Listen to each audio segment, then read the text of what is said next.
Good afternoon, everybody. My name is Wayne Harris, and it's so good to be back here with this Stagebridge being so vibrant, and this camp has just been great. My class was called Got a Story in My Pocket. And we knew that they were going to have to be short stories, but we had no idea they were going to have to be this short. But the class took it on, and it became a challenge that became discovery. Our stories were brought together by story prompts. One of the prompts was, what's your origin story? And because of that, Spider-Man had the radioactive spider, and we know those origin stories, but we look at ourselves as heroic turns around it. So what is your origin story? And because of that, what is your superpower? And we had another one that talked about the music that moves us. And so through these story prompts and through these gatherings together, these folks came up with some amazing stories. So we decided to change the name of this thing. So what we're about to present to you is, got a minute? We got stories. Excuse me, welcome. My name is Jerry, and this is some time ago. A group of us was having glasses of wine after dinner, and someone said, does anybody remember their first love? And I closed my eyes and I thought, and oh my God, there I was, knobby-kneed, freckled face, 9-year-old in 5th grade, a year and a half younger than most people, new in the school, and not a friend to be found. But I didn't care because I was in love. And his name was Henry Bernard, and he was the captain of the safety patrol. God, I would look at him in that red Eisenhower jacket with the bandolier, the white bandolier that went across the chest and around the waist, white gloves, silver necklace with a silver chain with a whistle on it, and my heart would just skip beats. But the thing about him that I loved the most was that Henry had one brown eye and one blue eye.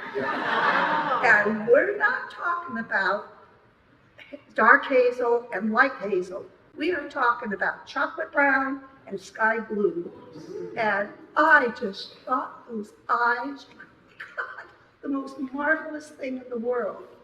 And the other thing I thought was that if he closed his blue eye, the brown eye would see different colors. And if he closed his brown eye, the blue eye would see different colors. What could I tell? And all I can say to you is, what more could a 9-year-old girl ask in a boyfriend?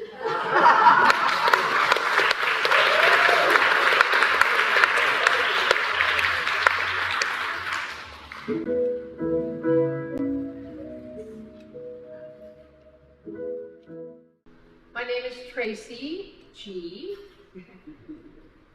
It's an honor to be with you all and in a community that really cares about social justice, equality, and treating people with care, love, and mutual respect.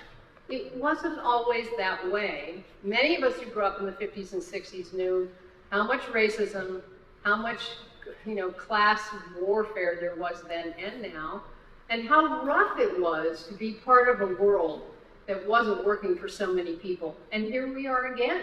This is a safe haven.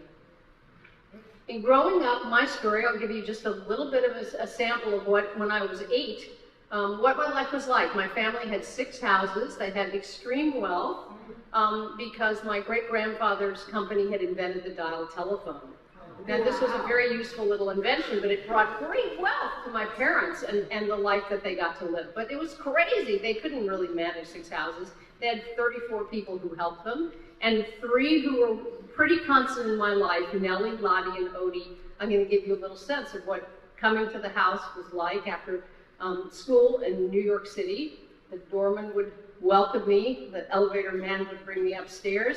I'd go straight for the kitchen for that swinging door where I'd get to see Nellie, Lottie, and Odie, because I knew they were the heart of the household. And I could also find out what was going on and what craziness had gone on during the day. So I'd swing through that door.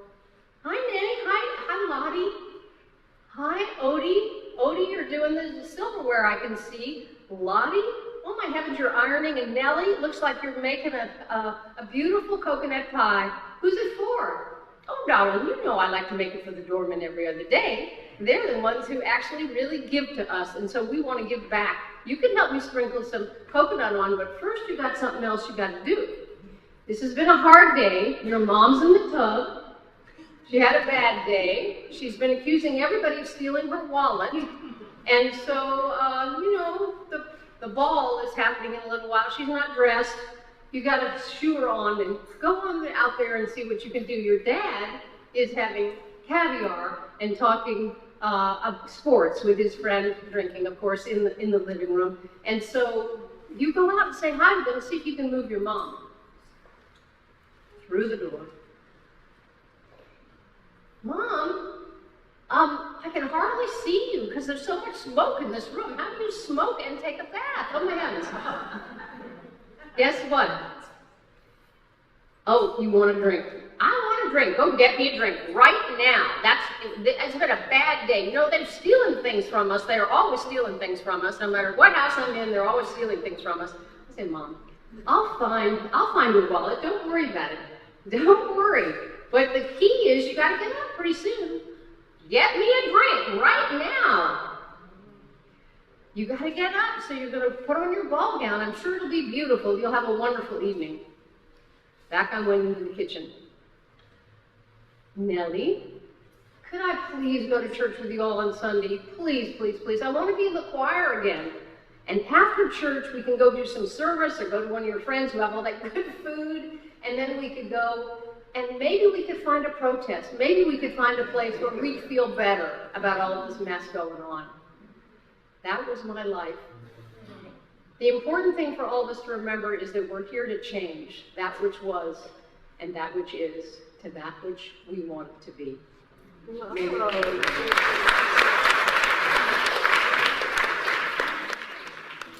Good afternoon, I'm Jean. I was laying in bed and thinking about my granddaughter who I needed to have more patience with. She was 3 years old and I was raising her. So I decided, let me do a meditation Reiki thing. I put my arms up in the air. The energy flowed out. All of a sudden, I see dead relatives in my vision. They're saying, Jean, hang in there. It'll be okay. You're doing a good job. All of a sudden, my mother's face comes real close. And she says, you need grace. Dead people gone, hands down. I've had paranormal experiences, but I have never seen dead people. And grace? Oh my goodness, what is grace? I go to sleep. I wake up in the morning. I run to the computer. Look up, what is grace? I have no idea. It says being kind to others, whether they deserve it or not. I got that. I call up a friend, state my case, and she says, what about you? Do you have kindness for yourself? Yes. Come on, I buy what I want, I do what I want, I'm very kind to myself. Later that day, I spilled something on the floor. You idiot! The next day I missed an appointment, and I heard myself say, stupid. Wow, maybe they had something here. I talked to my friends, I talked to my family, they said, Jean, maybe that's not the way to go. I said, but I don't believe any of those things, it doesn't matter. They say, it's not a very nice thing to do. So I changed. And I thought, the last thing before my mother said to me before she died was, Jean, I'll always be there for you somehow. Thanks, Mom.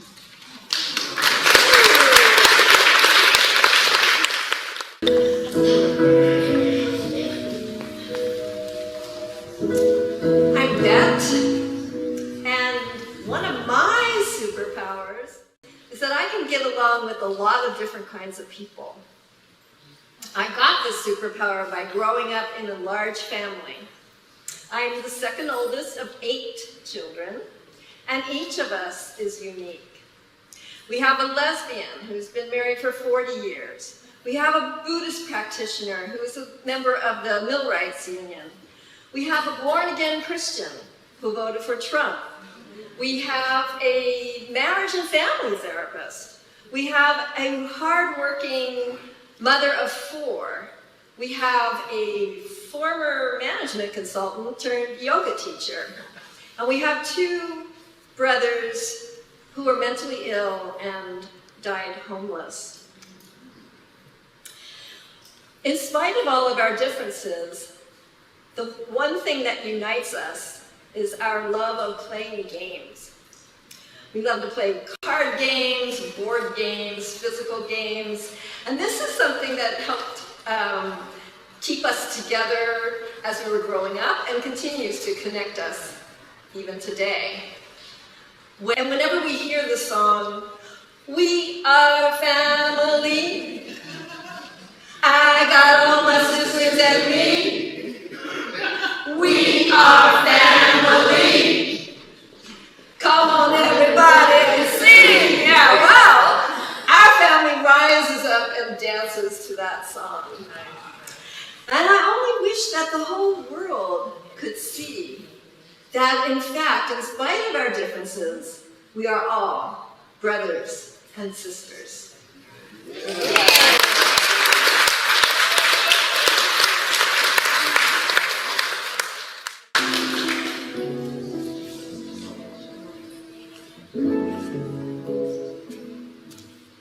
Good afternoon.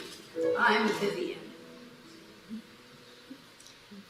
My mother had a shapely mouth that she lipsticked flawlessly with one of the many Revlon colors she owned. She kept her favorite lipsticks on her dresser and the others in her top drawer. They were a mess. Hunting for the right two just made more of a mess. In there was a color for every day and every outfit. After some fumbling, she would pick up a tube, open it up, and release that Revlon aroma. Then, with a steady hand, she'd roll it quickly onto full lips.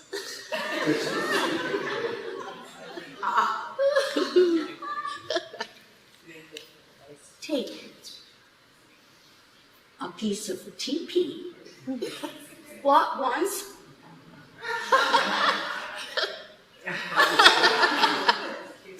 her wastebasket always held an array of once used red kissed squares.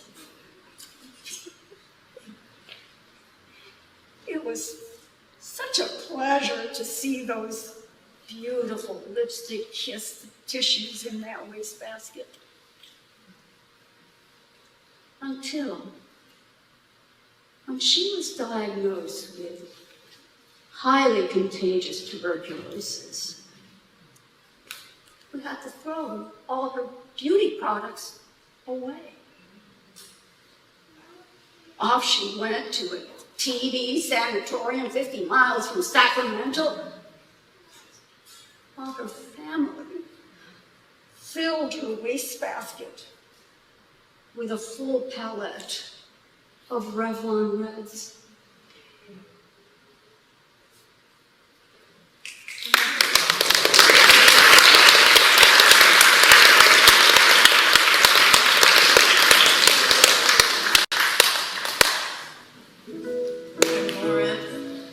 It was Sunday dinner at Grandma Bessie's, around the table, Bubby, Grandma, the cousins, the 4 sisters, their husbands. And that night, someone special. Uncle Joe, Grandma's most successful son-in-law, had brought the leader of New York's Ethical Culture Society to dinner. Something like the Unitarian Church on the East Coast. Grandma, a Holocaust survivor, tolerated a lot, but not this. Abandon Judaism? Reject the rabbi? No bar mitzvahs for the grandkids? Well, my father, Uncle Joe's quiet rival, was gleeful beneath his skepticism. He predicted disaster and maybe, finally, a shift in Grandma's favoritism. Dinner passed with tense civility. And I was 10, perched in a corner chair in the living room, black patent leather shoes swinging, when I saw it. The ethical culture leader reached between the couch cushions and slipped out of my shiny little purse the $20 that Grandma had given me. My breath caught.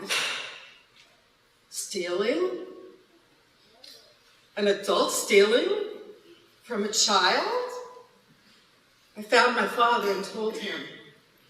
He pulled me aside. He crouched at my level. He gripped my shoulders more and he said, "This is a serious accusation. Are you sure?" I nodded, eyes wide. His face remained stern, but I saw it, a glint, a small, satisfied smile he tried to suppress, the gears turning. Minutes later, Uncle Joe, Aunt Rhoda, the cousins, escorted the leader out the front door. Though Grandma never spoke of this again, that night cracked something deep and unforgettable.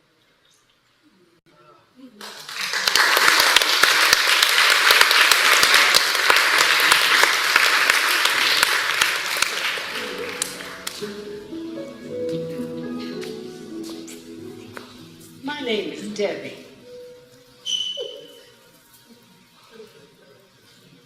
Summertime and the living is easy. You know, the water in my grandmama's icebox was the best tasting water anywhere. Ooh, child, it was a magical elixir, especially on a hot summer day in Arizona. Child, when I say it was hot, it was hot. Lazy dogs wouldn't even want to get up and bark at a stranger that was strolling down the street. Old men would play dominoes in slow motion as they could just slap down those bones on a wooden cardboard table. It was so hot. Don't you drink that water. You go in the house and you get you some water out of that Frigidaire. Yeah. You know, in 1950s, outside water was blamed on every childhood disease you could possibly imagine, from measles to mumps to whooping cough to even polio. Yeah, it was hot. Hot in Arizona in the 1950s. The radio announcers would say it's 100 degrees in the shade. And you know, I often wondered, did they have to make an announcement before anybody would believe that it was summertime and the living is easy? Fish are jumping and the cotton is high. Young daddy's rich and your mama's good love.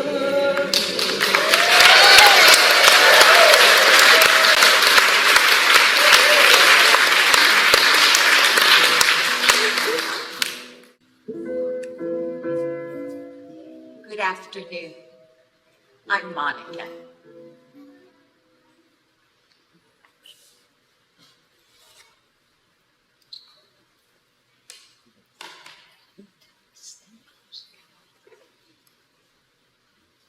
My youngest memory is as a 3-year-old child.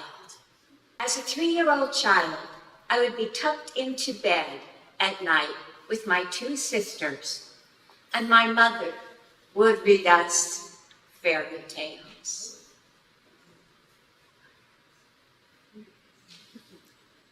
The summer I was going to turn 4, my mother brought home the 2 most beautiful twin brothers any girl could dream of.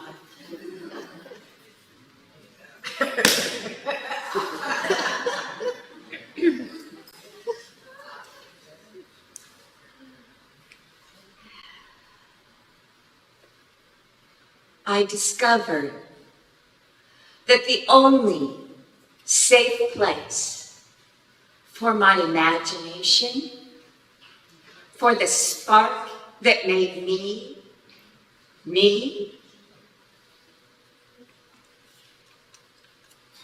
was best kept under a bushel basket.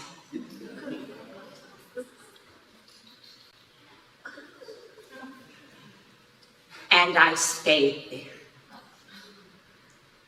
for many, many, many years. But when I was 69, a friend said, "I've noticed you really like these storytelling festivals, Monica. I'm teaching a class at Stagebridge this winter. Why don't you come give it a try?"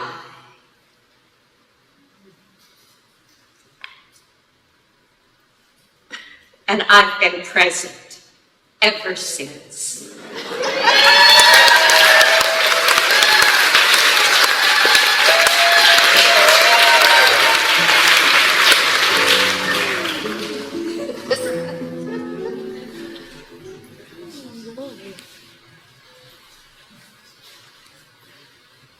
Old.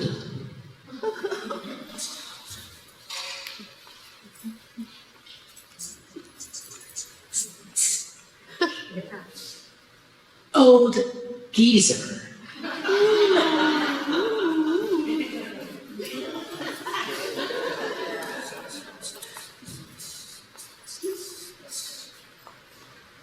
Geriatric.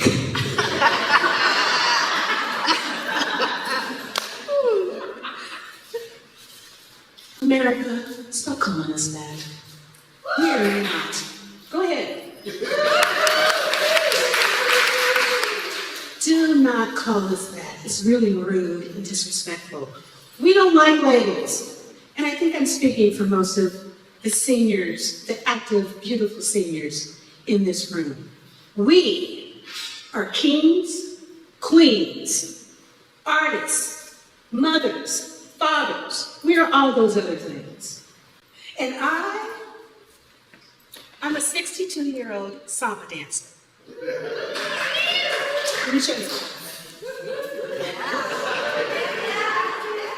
You're young. I'm 62. I am oldest salsa dancer in the United States. I'm going to claim that. What I want you to know is that I am you, and you are me.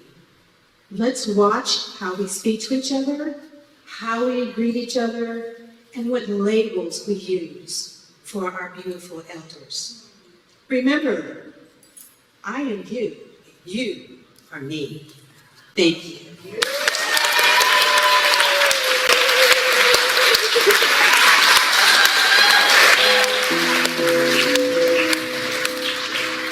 Hello, I am Jill.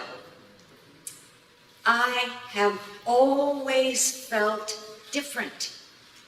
I grew up in a small town in the Upper Peninsula of Michigan, the only Jewish kid in my school, and everybody knew it. Also, I lived on a big house on top of a hill. I did not wear clothes from the local J.C. Penney's. I went to summer camp, and of course I didn't celebrate Christmas. I stuck out like a sore thumb when all I ever wanted to do was to blend in. Fast forward, the summer of 2022, my 60th high school reunion. I hadn't been back to Marquette in 30 years. I walk into the hotel ballroom and I hear, "Jill Celine!" It's Pearl Mackey, and she runs over to me and gives me a big hug. And then without missing a beat, she takes her fork and goes blink, blink, blink, blink, and the entire room quiets down. And she says to all the graduates, "This is Jill Celine. Remember, she lived in that big house on the hill, and she was Jewish. And I lived in a shack with no indoor plumbing. But we were friends because she had empathy, and she was kind, and she was respectful." And in that moment, I realized two things. One, I did not make this shit up. People really perceived me as different. And two, being different had given me a superpower. I was able to be friends and make connections with people who had different life circumstances and beliefs from my own.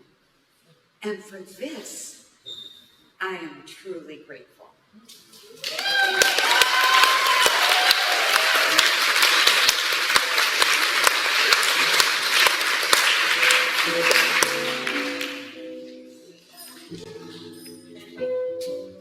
Hi, I'm Tracy V. After my choral concert in a small town called Much Haddon in England, my host family mom queries me, "Shall we make a quick stop and pop into Henry Moore's estate?" What? The famous sculptor? The same sculptor my father had studied, admired, and had emulated. My father sculpted bronze statues, and Henry Moore's art was his muse. But it's 10 o'clock. How are we going to get in? We pull over to an old, dilapidated fence, a weak spot for us to penetrate the estate. The fog so thick, I can't see. But the moon is in cahoots and sends down enough light that we can glump through the boggy grass. We climb a hill high enough to get beyond the fog. And then, as if on cue, the moon sends down a beam and illuminates a 2-story bronze reclining mother and child.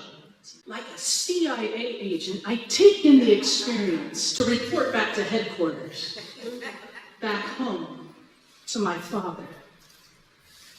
After my father passed, I inherited one of his Henry Moore-inspired sculptures. And I hope, in some way, somehow, he can do his own galoping in Henry's pasture. and rise just beyond the fog.